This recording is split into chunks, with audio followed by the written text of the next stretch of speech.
Eu nasci em Marsella, eu nasci sobretudo entre duas guerras, porque a Primeira Guerra Mundial tinha terminado em 1918 e a Segunda começou em 39, né?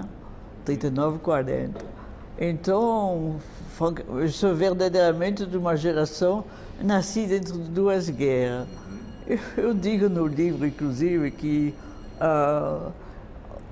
havia antigos combatentes, gente ferida, aleijada, assim, que andava nas ruas, que eram nossos conhecidos, mas para nós, os jovens, eles eram velhos, eles contavam sempre da sua guerra, porque a guerra tinha sido a guerra dele. Ele tinha amargado nas trincheiras durante 4 anos, né? Tinha vivido com os pés congelados. Meu pai também teve o pé congelado nas trincheiras, porque as trincheiras em geral estavam abertas e chovia. Eles ficavam lá noite e dia dentro da trincheira, né? Então ele tinha sofrido terrivelmente.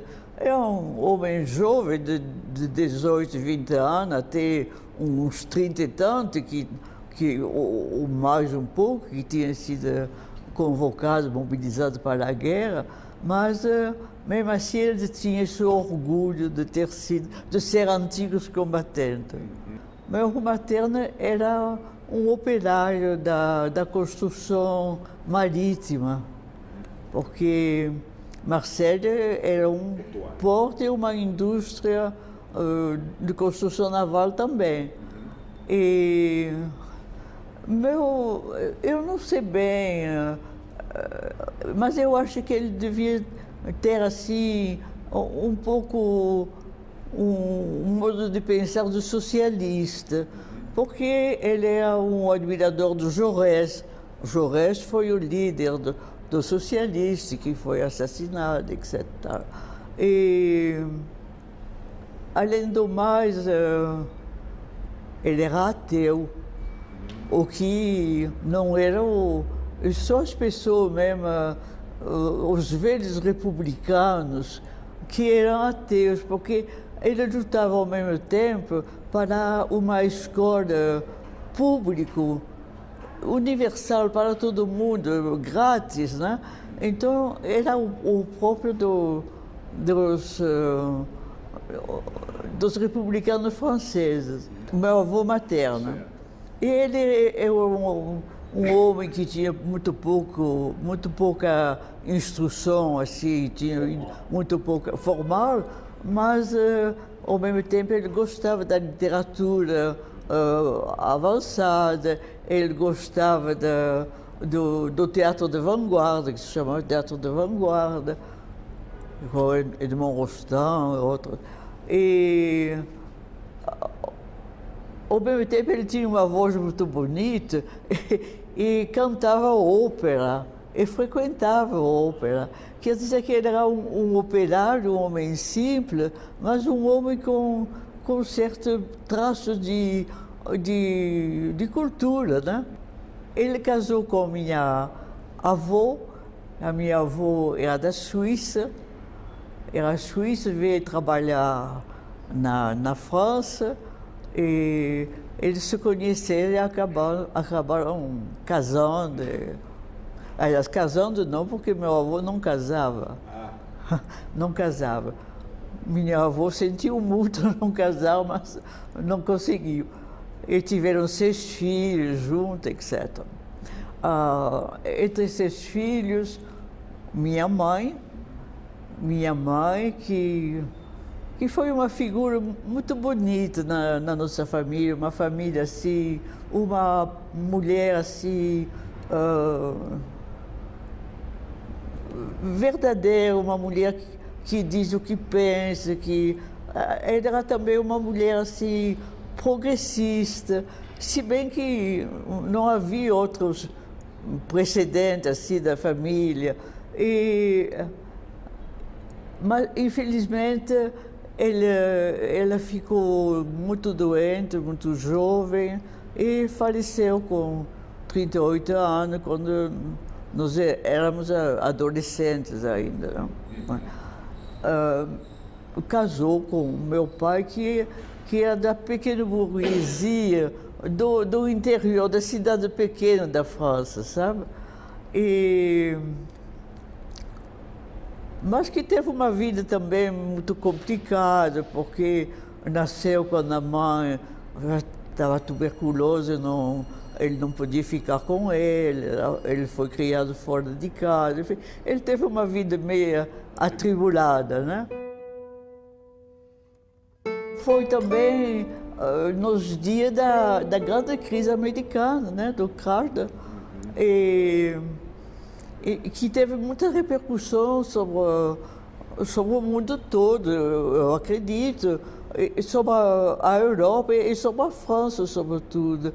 Então eu me lembro de uma infância assim, de um lado com as lembranças da guerra, do outro lado com a crise econômica que levou muita gente, muitos homens ao desemprego, né? Então, no meio popular, assim, de gente modesta em que eu vivi, isso tudo tinha muita ressonância. Eu me lembro, por exemplo, nós morávamos perto de uma instituição que se chamava Bolsa do Trabalho. Eu acredito que antigamente os patrões iam lá para recrutar operários que estavam desempregados, etc. Depois se tornou o caso onde os sindicatos se reuniam, etc. Mas a coisa mudou. Então, o que eu me lembro também é do clima que reinava na França, um clima de crise, de desemprego, de escândalos políticos de todo tipo, e de uma politização que vinha crescendo. Foi uma época que precedeu a Frente Popular. A Frente Popular na França e na Espanha, sobretudo, né? Foram dois fenômenos assim muito importantes, né? Na Espanha, a Frente Popular precedeu a Guerra Civil, né? E na França também houve movimentos de greve, movimentos operários assim, muito importantes, que acabaram reunindo os partidos mais à esquerda na França. Por exemplo, o Partido Radical, que é assim, de esquerda muito moderada, o Partido Socialista e o Partido Comunista.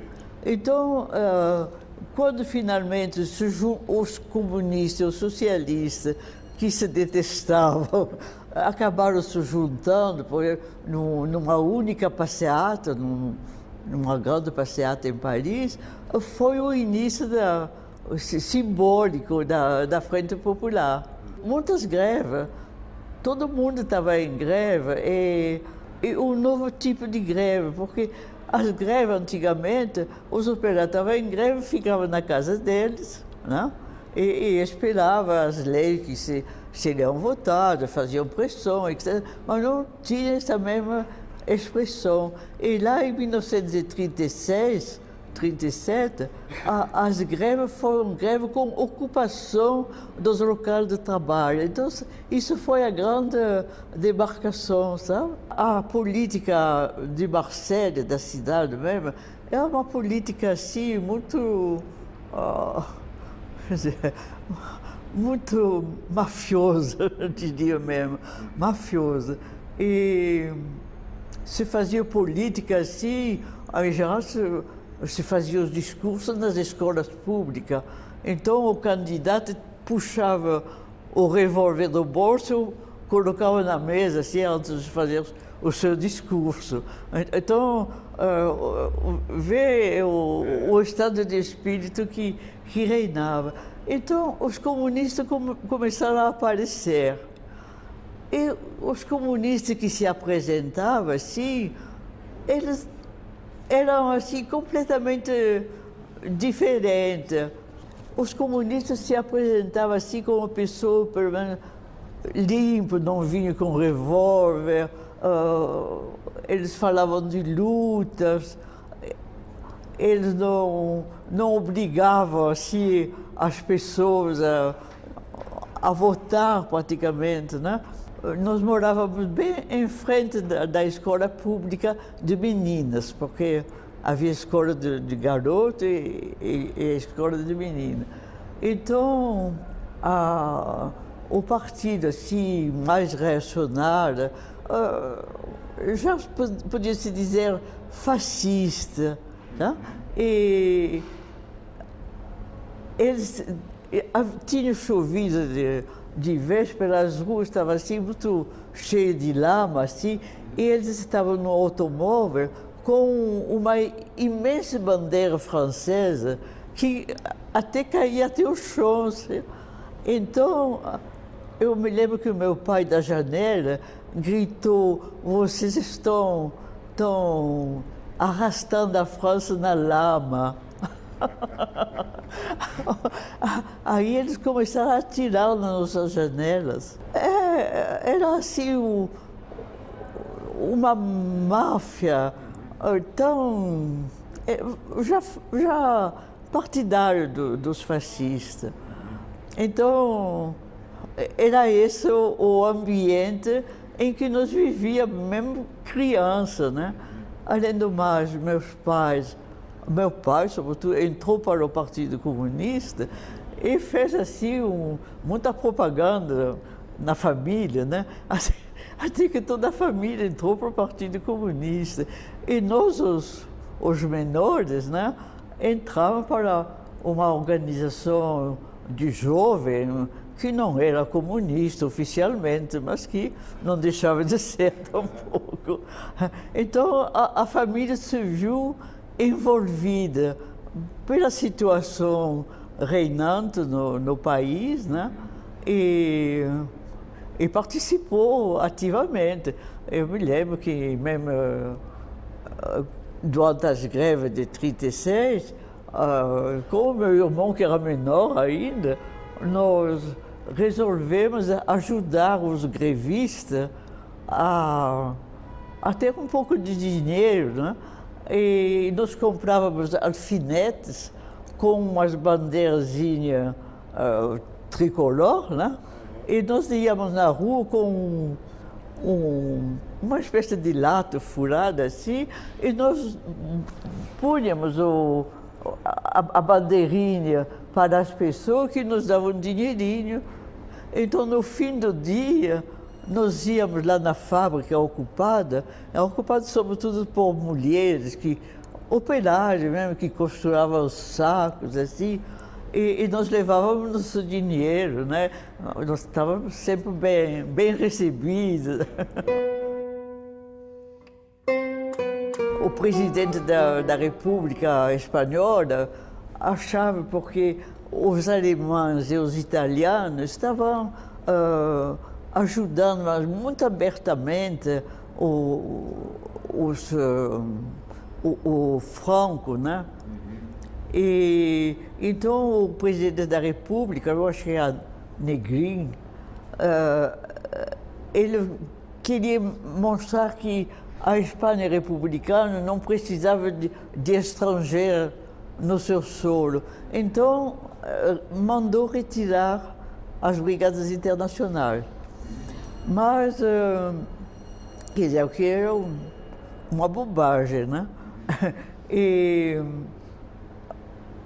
Mas depois Franco estava vencendo a guerra e os brigadistas internacionais não conseguiram nem voltar antes do fim da guerra, quer dizer, eles ficaram até o fim da guerra também, e foram para a França porque era a única fronteira, o único lugar por eles podiam passar era pelos Pirineus, né? Então o Apolônio voltou, foi para a França. A França tinha aceito os refugiados espanhóis, de um modo geral. Mas quando eles chegaram, por exemplo, o campo onde o primeiro campo do Apolônio era assim, uns quilômetros de areia, de praia, cercado por arame farpado. Então, de noite fazia muito frio, porque era o vento do mar direto, né? Então, eles cavavam buraco na areia, o mais profundo possível, e dormia lá dentro, enrolado num cobertorzinho, para não sentir o frio, mas nem havia campo de concentração. Em outros lugares já havia campo de concentração construído. Quer dizer, nos lugares piores do mundo, porque o Apolônio, depois desse primeiro campo onde ele esteve, foi para o campo de Gurs. O campo de Gurs tinha barraca construída, mas é um lugar onde na primavera tem a neve derretida, chove muito, né? Então é um lugar em que as pessoas não podiam nem andar de sapato, porque afundavam no barro, né? Então eles fabricavam lá umas espécies de tamanco assim, com sola alta, para poder andar no barro, né? Então, em geral, os brigadistas ficaram em vários campos, mas depois muitos deles ficaram no campo de Gurs. O Apolônio fugiu de lá e chegou em Marselha. Mas eu acho que ele tinha, assim, um ou outro contato, sabe? Talvez não um contato, assim, pessoal, mas sabia de pessoa, etc. Então ele fugiu e chegou até Marselha.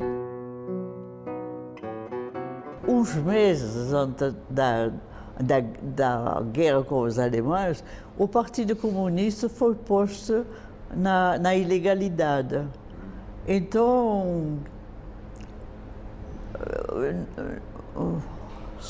nós nos mobilizávamos. Minha irmã era mais velha um pouco e ela começou imediatamente a militar na clandestinidade com os comunistas. Então nós começamos recebendo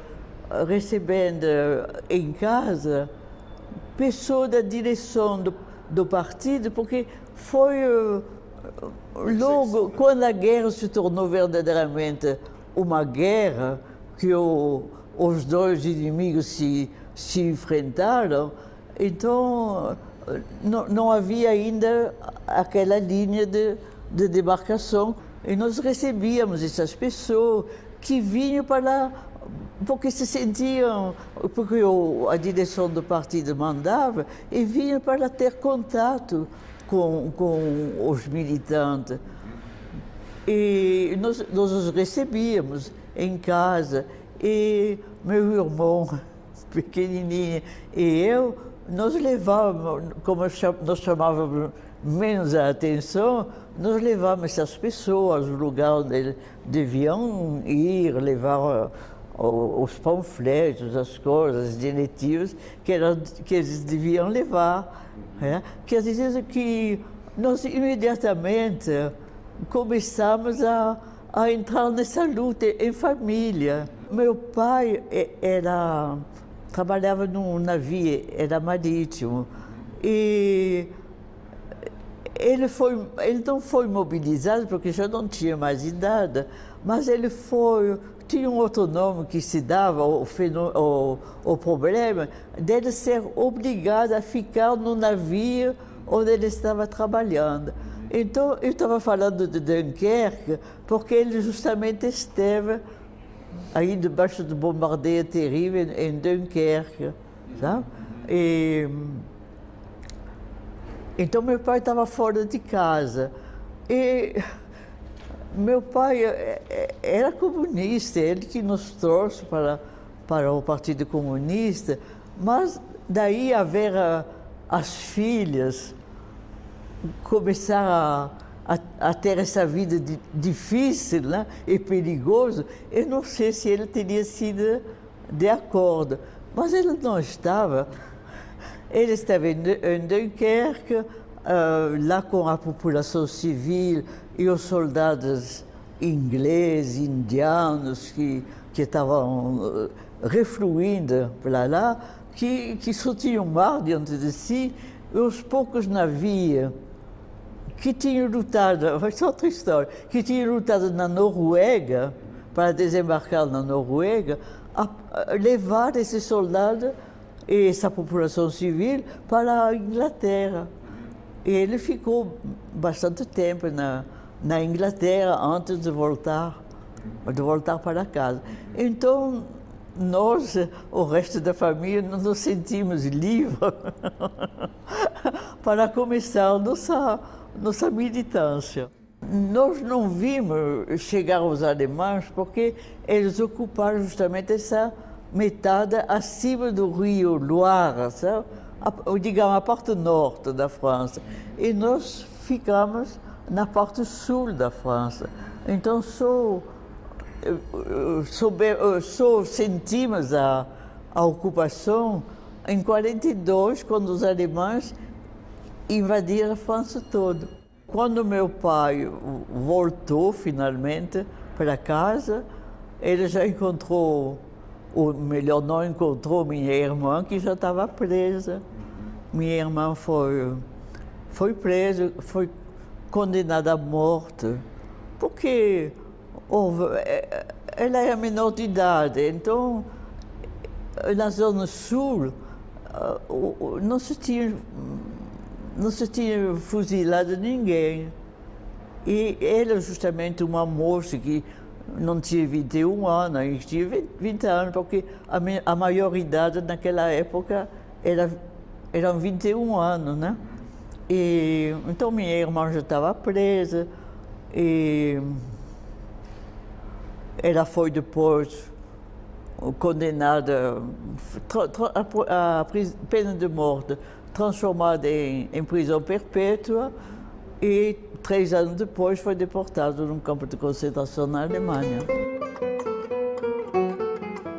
O Apolônio fez parte da resistência francesa com os imigrados, porque havia a resistência feita pelos franceses, mas os franceses eram pessoas, trabalhadores, intelectuais, empregados de escritório, não sei, mas que não tinham o hábito da guerra, de guerrilha, assim.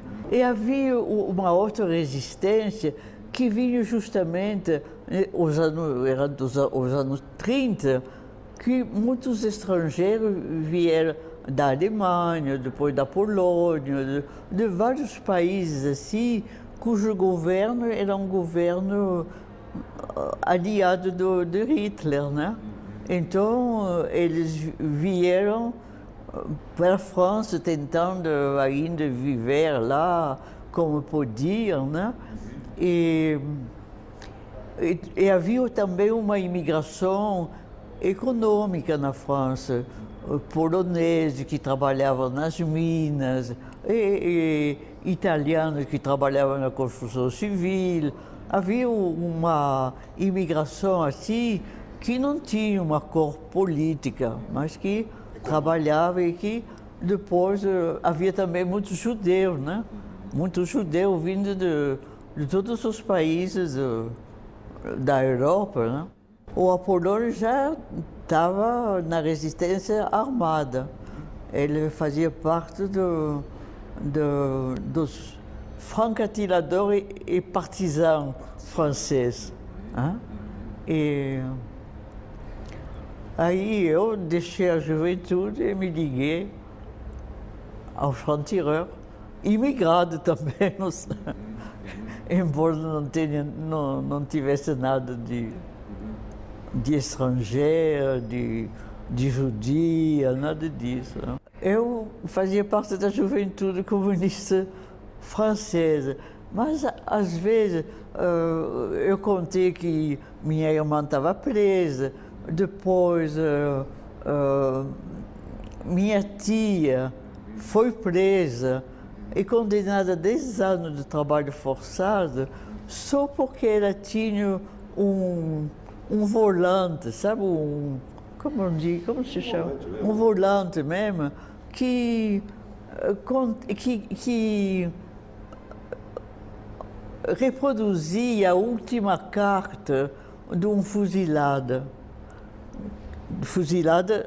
Já na zona ocupada pelos alemães. E só por ter essa carta dentro da bolsa, ela foi presa e condenada a 10 anos de trabalho forçado. Então, cada vez que havia assim algo que acontecia com um resistente, a gente perdia, em geral, os contatos, porque a vida era muito dura, muito controlada. Então a gente perdia o contato com o partido, a organização de resistência. Então eu tinha amigos judeus imigrados de bastante tempo. Então eu sempre me ligava a eles para não ficar assim à solta. Então o Apolônio naquela época já estava na luta militar e ele estava com os imigrados. E eu estava na juventude, mas na realidade ligado sempre a essa imigração. Então foi assim que eu conheci o Apolônio. Então nós acabamos de vir juntos e lutar juntos. Ele tinha 31, 32 anos e eu tinha 18. A libertação da França se deu em 44. Apolônio queria vir, tinha esse compromisso de vir, né? E claro que eu não tinha. Mas o que fazer? Não havia outra solução, né? Nós chegamos no Rio de Janeiro e Apolônio estava sendo esperado, etc. e tal. Mas acontece que chegamos em dezembro,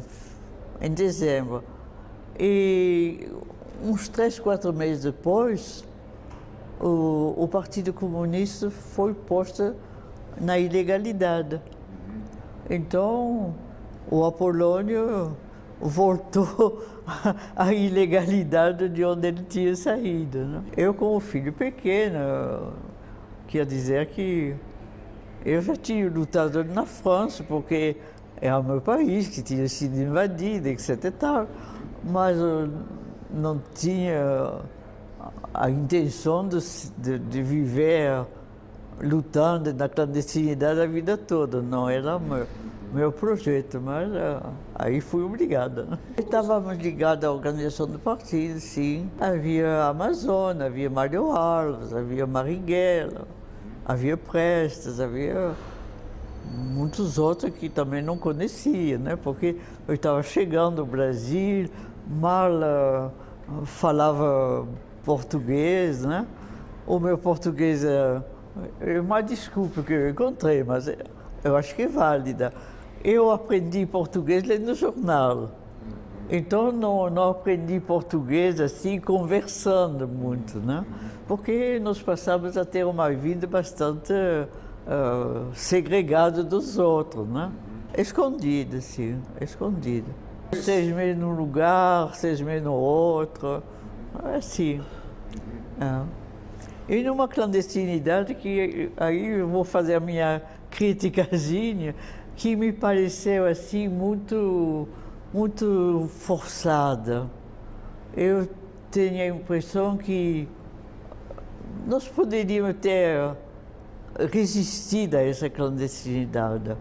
Eu digo sobretudo nós, a Polônia e eu, porque, afinal de contas, a Polônia não tinha processo da justiça, ele foi à França porque ele quis, ficou porque ele quis, mas não dependia aqui de um julgamento, de nada disso.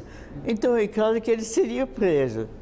Se ele ficasse assim, sem entrar na clandestinidade, ele seria preso, mas não havia nada contra ele. Então, quanto tempo ele ficaria preso? Pode ser que não ficasse tanto tempo assim, né? Eu acho que o Partido Comunista preferiu a clandestinidade, aceitou essa passagem na ilegalidade, etc. Tá? Eu tenho a impressão que, eu posso não ter razão absolutamente, mas eu tenho a impressão que essa clandestinidade foi exagerada. Porque é claro que havia Guerra Fria no mundo todo, mas o Brasil não tinha razão nenhuma de aderir à Guerra Fria, né? Bom, a Polônia tinha sofrido, tinha sido presa em 1936, ficou 2 anos na cadeia, assim, por causa do Getúlio Vargas. Mas eu nem conhecia Getúlio Vargas porque o governo era do Dutra, né? Aí veio essa campanha de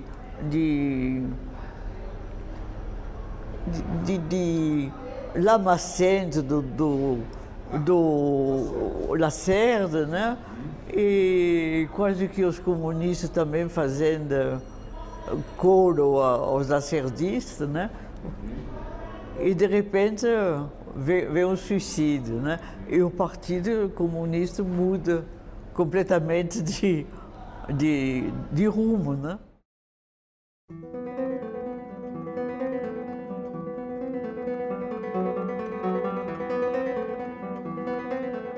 Ele foi para fazer um curso, para estudar.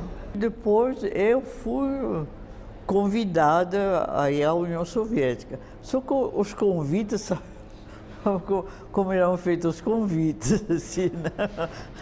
Não é você teria prazer em ir, assim, não era bem assim. Você vai. Não se tratava de um problema pessoal, se tratava mais de ter um ideal, de acreditar né? num modo de vida diferente, etc. Mas quando já nós voltamos, a situação tinha mudado aqui, mas tinha mudado um pouco no mundo para todos os partidos, né? Porque houve o problema como se diz? O Khrushchev, né, fez um relatório assim que correu o mundo, né?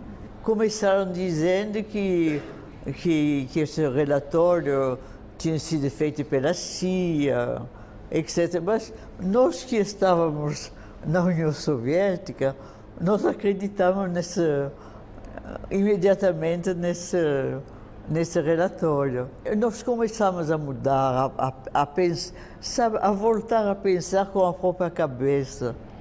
Porque é triste quando você começa a pensar o que todo mundo pensa, né? A estudar que as pessoas podem estar de acordo ou não estar de acordo, mas uma política sendo seguida assim, é mais fácil ter uma ideia e voltar a um pensamento assim mais livre, né?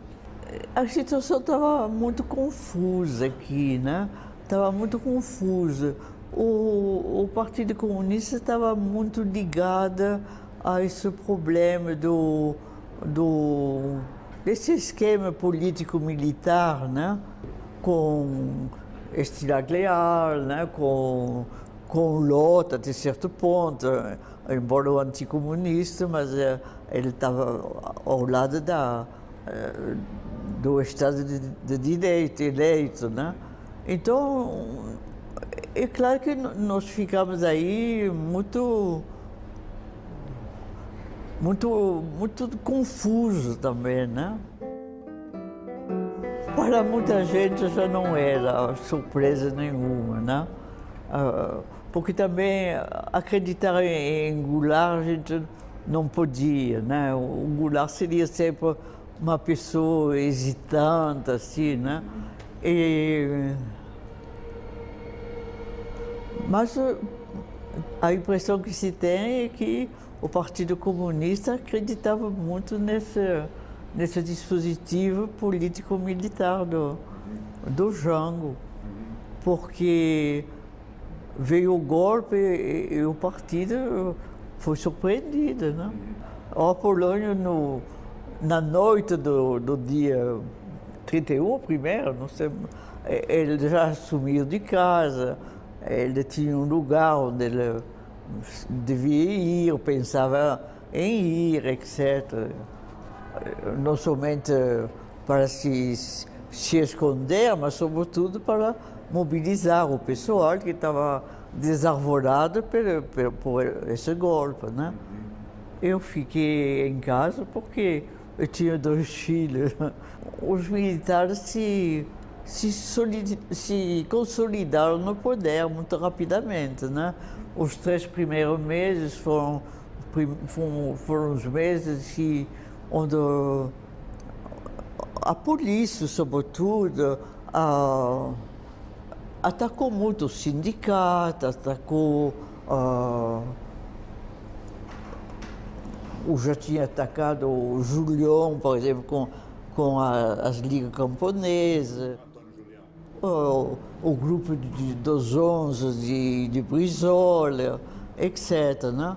E depois eles se consolidaram cada vez mais. Quando ele saiu do partido, havia já muitos dirigentes do partido descontentes, que já não acreditavam muito no partido, né? Então criou-se uma corrente de opinião, assim, com alguns dirigentes, como Mário Alvo, como Marighella, como Jacob Gorender, Apolônio e outros assim, que formaram essa corrente revolucionária, né? Mas que depois também foram formando partido, né? Fundaram o Partido Comunista Brasileiro Revolucionário, PCBR. Havia também, naquela época, uma influência muito grande da OLAS, né? De Cuba. O pessoal se voltou para a luta armada, mas se voltou para a luta armada, essa corrente revolucionária, se voltou para a luta armada quando na realidade já não havia mais sindicato, os militares tinham dado cabo de tudo, né? Da UNO, dos estudantes, de tudo. Então seria muito difícil lançar, num país tão grande quanto o Brasil, lançar uma luta militar e, sobretudo, uma luta militar no campo, ainda mais, né? Eu sempre fui contra, não contra a luta armada em si, porque às vezes ela pode ser necessária, mas nas condições que sobraram para os revolucionários, né? Houve fases, né? A luta armada no começo e depois a luta armada começando no campo depois, né? E havia uma multitude de organizações assim que cada uma com um ponto de vista um pouco diferente, embora os objetivos sejam o mesmo, né? foi um domínio já mais forte dos presidentes militares, né? E da repressão, né? E da repressão. Porque até o AI-5 a gente tinha uma certa liberdade ainda, né? Tomando cuidado, mas uma certa liberdade. E difícil manter uma luta armada sem ter também alguém que ajude, que auxilia. Então a vida estava muito difícil. Houve assalto a banco, houve coisas assim, mas não era assim o suficiente para manter uma luta, nem do ponto de vista político, nem do ponto de vista material, não? E houve toda essa evolução para a luta no campo, sabe? E, bom, talvez nem todo mundo estava de acordo, né? Estava de acordo até um certo grau, mas é verdade que o Estado se organizou para liquidar fisicamente mesmo os revolucionários. E começou a tortura, a tortura já sempre existiu no Brasil, mas ela não era sistemática como passou a ser, né? Eu me lembro, os primeiros mortos aqui foi o Chael, né? Com o Médici, né? E depois houve muitos outros, né? E eles foram até o fim, liquidaram a luta armada e, ao mesmo tempo, e liquidaram também os comunistas que não estavam levando uma luta armada, nem pensavam até em eleições, etc. Né? O PCBR estava dividido em dois grupos, posso dizer. Um que queria a luta armada imediata no campo e outros que estavam de acordo com a luta armada, mas que pensavam que se devia esperar talvez um pouco condições melhores, né? Então,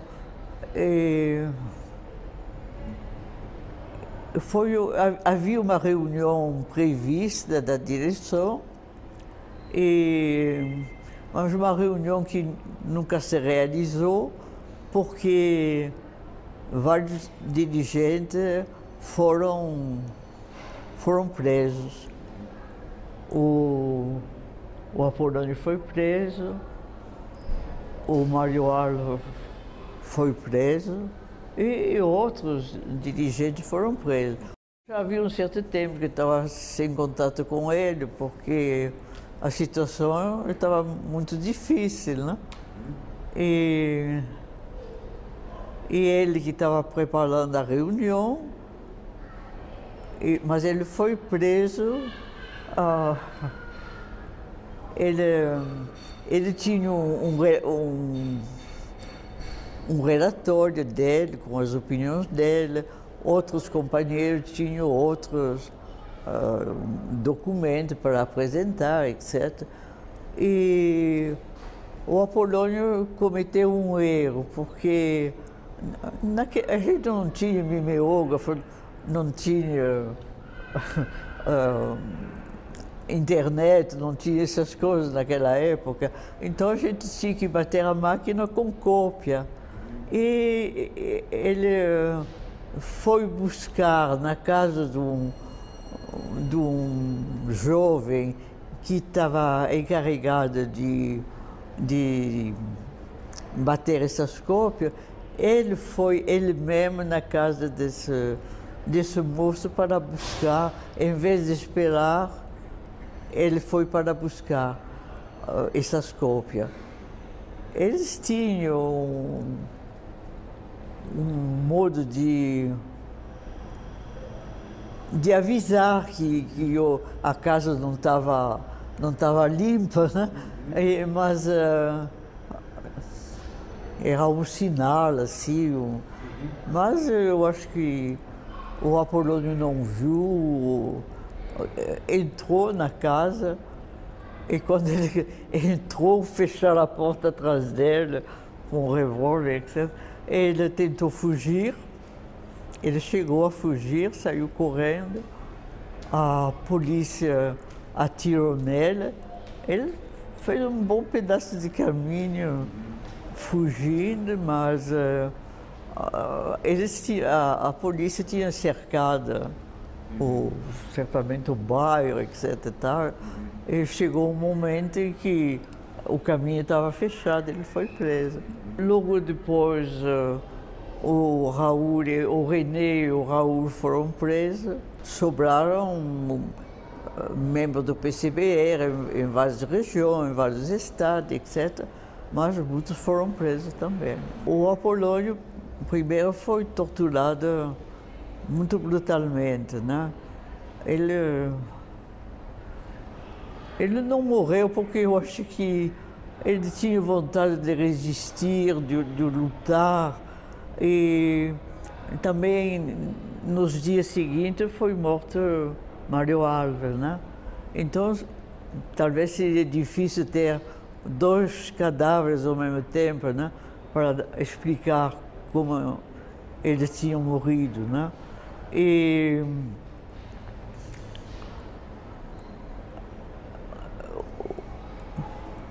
o Apolônio ficou entre a vida e a morte durante pelo menos 15 dias, 3 semanas, jogado no colchão, num trapo qualquer aí, né? E depois ficou lá na PM da Rua Barão de Mesquita, o Doicode, né? E o Mário foi morto, outros companheiros foram presos, etc. E os meninos foram presos também. E torturados.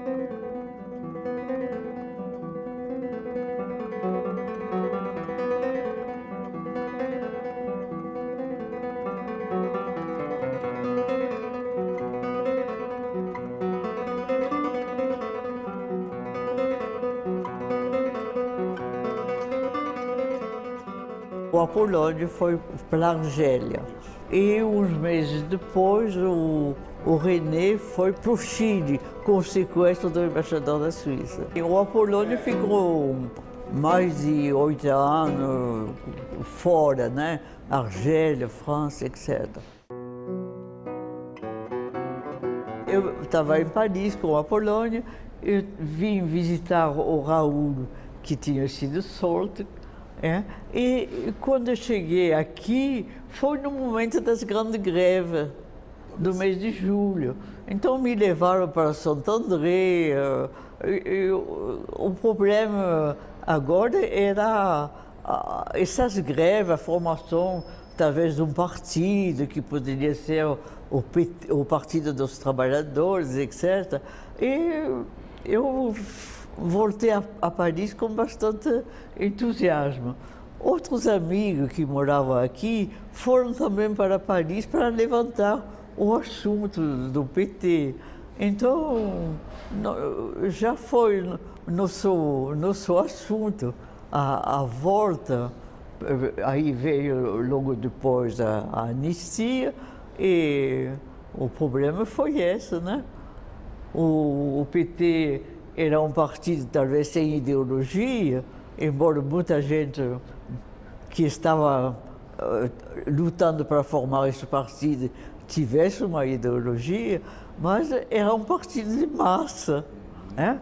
A massa não faltava, então ele precisava juntar essas duas coisas, se fosse possível, né?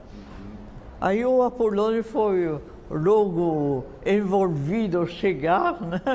E sobretudo o Raul morava em São Paulo, então nós estávamos muito frequentemente em São Paulo e a Polônia nas reuniões, etc. Tal, né?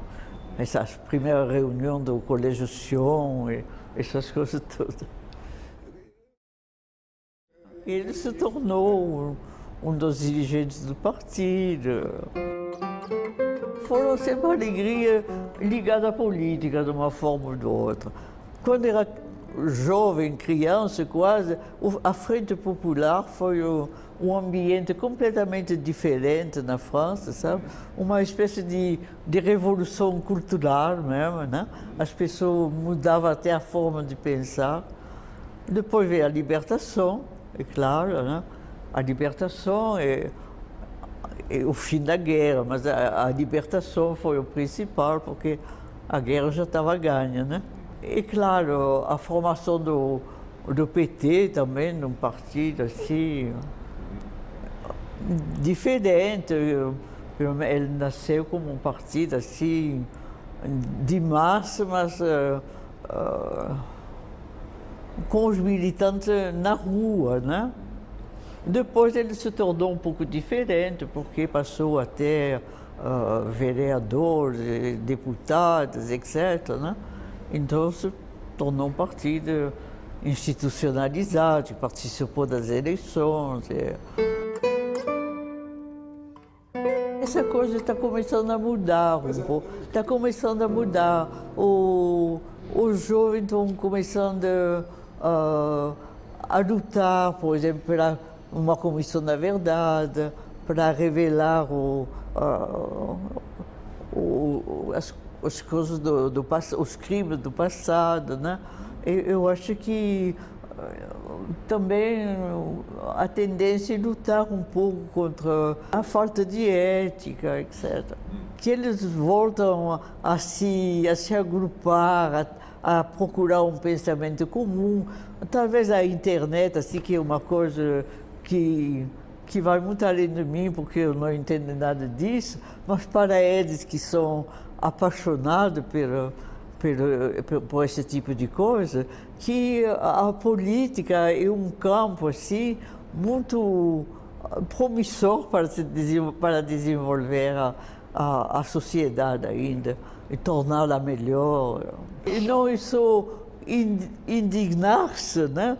Mas também ter paixão para modificar as coisas, porque a gente pode se indignar sozinho em casa, mas a gente, se apaixona por esse assunto, pode mudar as coisas, né? Mudar a sociedade. Então, apaixonai-vos.